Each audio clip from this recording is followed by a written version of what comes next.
Well, good afternoon, everybody, and welcome back to Automotive JT. I am out cruising around in the Jeep Gladiator today, and I am experiencing a familiar problem. You know, a little while back, I had a vibration issue with my Jeep Gladiator, and I started with checking fuses and checking wiring, and then I moved to cleaning the throttle body, which I thought might have made a little bit of difference, but shortly thereafter, I was experiencing the same vibration thing that I was experiencing before. And honestly, I think it was just the placebo effect. It was in my head. I don't think that cleaning the throttle body did anything. So I moved on to the liquid stuff that you pour in. It's called fuel system cleaner, and it's supposed to clean everything in the fuel system, the injectors, probably the filter, whatever, all that stuff in there that your gas runs through before it blows up inside your engine, right? So anyway, I put that stuff in, and it did get rid of the problem. It seemed everything was good. I thought, great, I've solved the problem. Maybe I just had some bad gas. It left some deposits. Maybe I wasn't driving the truck enough. Although, I've got to say, I drive the Jeep Gladiator almost daily, if not daily. So I really didn't think it was from not driving it. A few people had suggested that. So anyway, I put the fuel system cleaner in. Everything seemed great. Now I'm experiencing that vibration again. I will say it's not quite as bad as what I had before, but the truck has definitely gotten a little bit rougher since I've solved the problem, or at least temporarily solved the problem. So today, while I'm out driving around, I decided to stop at the O'Reilly's. You get this stuff at any auto parts store or Amazon. I think I have a link down below for what I used at one point in that video where I had used it. And I'll put a link for this stuff, or at least something equivalent to it anyway. But I picked this stuff up. It is O'Reilly's branded. It says O'Reilly Select Complete Fuel System Cleaner. And it says it removes carbon deposits, stops knocking and hesitation, which I don't really have a problem with in the Jeep Gladiator. You know, one thing I'll mention real quick, you know, on the Tacoma channel, Robmotive, speaking of throttle, I have a throttle lag eliminator. It's by Pedal Commander, and I love it. The Tacoma has to have that. If you've got a Toyota Tacoma and you don't have at least the third generation, and you don't have a Pedal Commander, man, you are selling yourself short, let me tell you. But on the Jeep Gladiator, it doesn't really have that throttle lag. I mean, I hit the gas and it goes. Now, it doesn't mean that a Pedal Commander won't help. You know, we have that on my mom's, and my wife just commented the other day at how much faster, quicker my mom's feels as a passenger. I don't even know how she knows this. Maybe it's in her head, but how much faster it feels because she has the throttle lag eliminator in it. Who knows? So anyway, the other thing it says it helps with is it raises miles per gallon and performance. And I would think that, yeah, if you do have a vibration or any kind of an inefficiency in exploding that gasoline, putting something like this in that's going to alleviate that would indeed improve performance.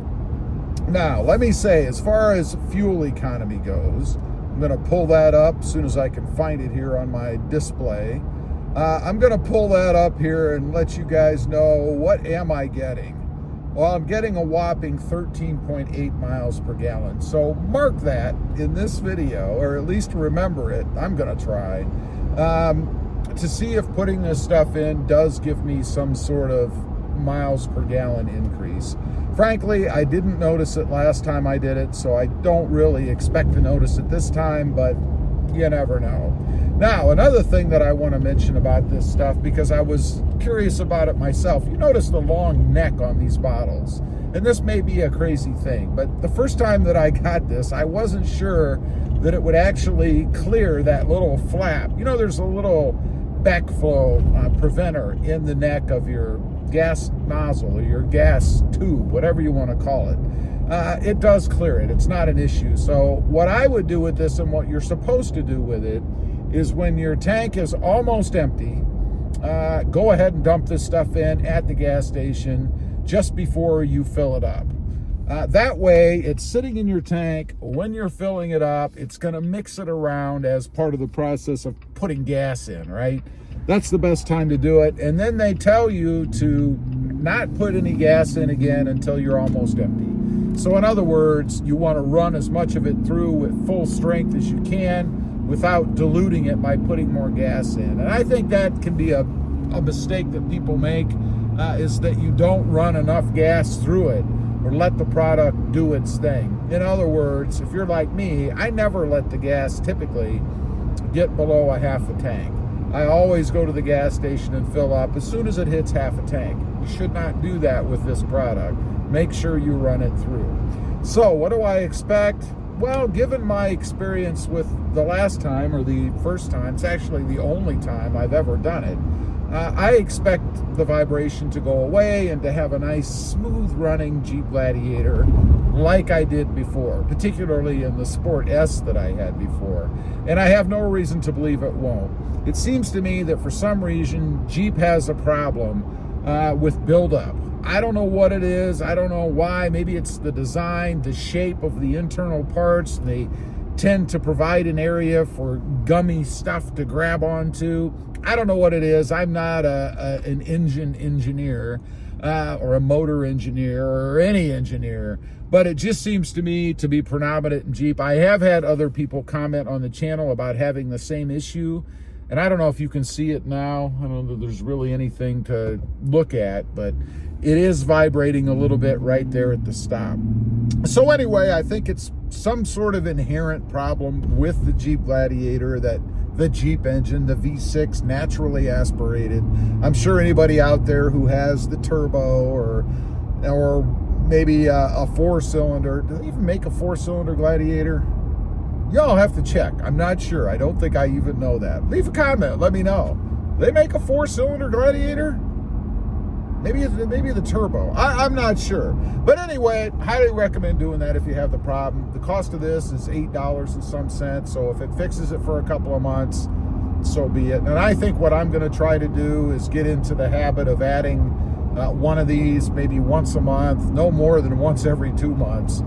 Because frankly, I don't want to experience this anymore. And it's just a pretty easy way to make the Gladiator a bit more enjoyable. By the way, that wasn't a vibration. That was just a bump in the road. Leave a comment. Let me know. Does your Jeep Gladiator vibrate? I'd be curious to know. Also, real quick, I do have 2 additional channels. Rob Motive, all about the Toyota Tacoma, which does not vibrate. And Mod Driven, all about my new, to me, Honda Civic 6-speed manual. Loving that car. Check them out, and if you're interested, why not subscribe? And while you're at it, smash the subscribe button here too. Thanks for watching. Stay safe out there.